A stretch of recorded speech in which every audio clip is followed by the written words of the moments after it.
नमस्कार, आप देख रहे हैं आरजे भारत न्यूज 7 और मैं हूं आपके साथ श्वेता। तो चलिए रुक करते हैं आज की प्रमुख और बड़ी खबर पर।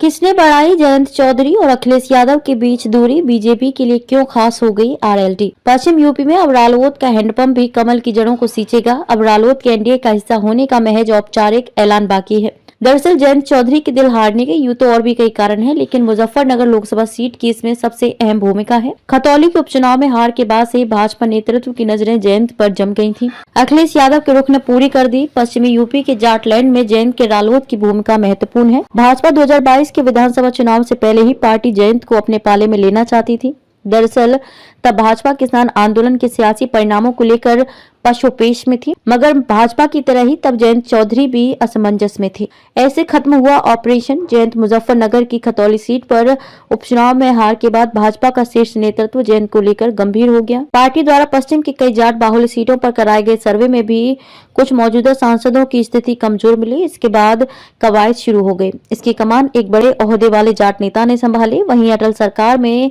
मंत्री रहे एक नेता ने भी इसमें भूमिका निभाई। बात धीरे धीरे आगे बढ़ती रही। एक समय गतिरोध भी आया। बीते दिसंबर में यूपी पुलिस की 60,244 पदों पर सिपाही भर्ती की उम्र सीमा में जब मुख्यमंत्री योगी आदित्यनाथ ने 3 साल की छूट दी थी, तो जयंत ने इसे जन्मदिन का सबसे अच्छा तोहफा करार दिया था।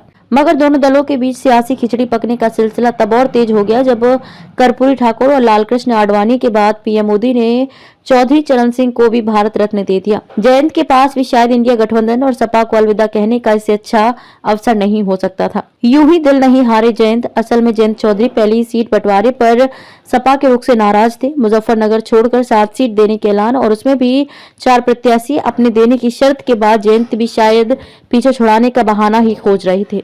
मुजफ्फरनगर सीट 2019 के लोकसभा चुनाव में जयंत के पिता चौधरी अजीत सिंह मामूली अंतर से हारे थे। ऐसे में सपा का सीट पर दावा रालोद को पच नहीं रहा था। भाजपा का साथ यूं भी रालोद को फलता रहा है। वहीं लंबे समय से सत्ता से बाहर रहने की छटपटाहट भी पार्टी नेताओं में साफ दिख रही थी।